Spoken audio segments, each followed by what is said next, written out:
అందరికీ తొలేకాదశి శుభాకాంక్షలు. నమో నారాయణాయ. ఈ ఆషాఢంలో వచ్చే శుద్ధ ఏకాదశిని తొలి ఏకాదశిగా జరుపుకోవడం మన ఆనవాయితీ. ఈ రోజు నుంచి మన తెలుగువారి పండగలు మొదలవుతాయని శాస్త్రవచనం. ఎందుకంటే ఇక నుంచి వరుసగా పండగలే పండగలు కదండి. అవునండి, వరలక్ష్మి వ్రతంతో మొదలెట్టి కృష్ణాష్టమి, వినాయక చవితి, దసరా, దీపావళి పండగలే పండగలు. అసలు ఈ తొలేకాదశి విశిష్టత ఏమిటంటే మనకి ఒక ఏడాదిలో మొత్తం 24 ఏకాదశులు వస్తాయి.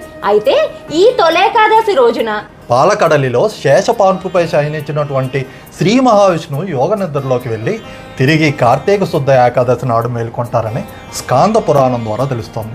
ఈ కాలాన్నే చాతుర్మాసం అని కూడా అంటూ ఉంటారు. చాలా మంది చాతుర్మాస దీక్షలు ప్రారంభిస్తారు కదండి, అది ఈ రోజునే. ఈ తొలేకాదశిని పేలాల పండగ అని కూడా అంటారు. అలాగే శ్రీ మహావిష్ణువు క్షీరసాగరంలో శేషతల్పం మీద శయనిస్తారు కాబట్టి శయనేకాదశి అని కూడా అంటారు. ఇక ఈ రోజు నుంచి దక్షిణాయన పుణ్యకాలం ప్రారంభమవుతుంది. దేవతలకు రాత్రి సమయం అని దీన్ని భావిస్తారు. దక్షిణాయన పుణ్యకాలం అంటే మకర సంక్రాంతి నుంచి కొనసాగిన ఉత్తరాయణం పూర్తయి ఇక్కడ నుండి దక్షిణాయనం ప్రారంభమవుతుంది. ఇప్పటి వరకు ఉత్తర దిక్కుగా ప్రయాణించిన సూర్యుడు ఈ రోజు నుంచి దక్షిణ దిక్కు వైపుకు ప్రయాణం సాగిస్తాడు.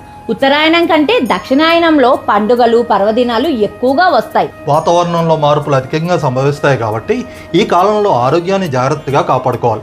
అందుకే మన పెద్దలు వ్రతాలు, పూజలు ఆచరించాలని నిర్దేశించారు. ఉపవాసాలు, పూజల పేరిట ఎన్నో నియమాలని గొప్ప ఆరోగ్య సూత్రాలుగా మనకు అందించారు. అదండి మన ఆచారాలు, పద్ధతులు పాటించడంలో ఉన్నటువంటి అద్భుతమైనటువంటి రహస్యాలు. వాటిని మనం సరిగ్గా అర్థం చేసుకోకుండా ఇవన్నీ మూఢనమ్మకాలు అని చెప్పి కొట్టుపారేస్తూ ఉంటాం. కానీ వాటి వెనకాతలు ఎన్నో ఆరోగ్య సూత్రాలు ఉన్నాయి.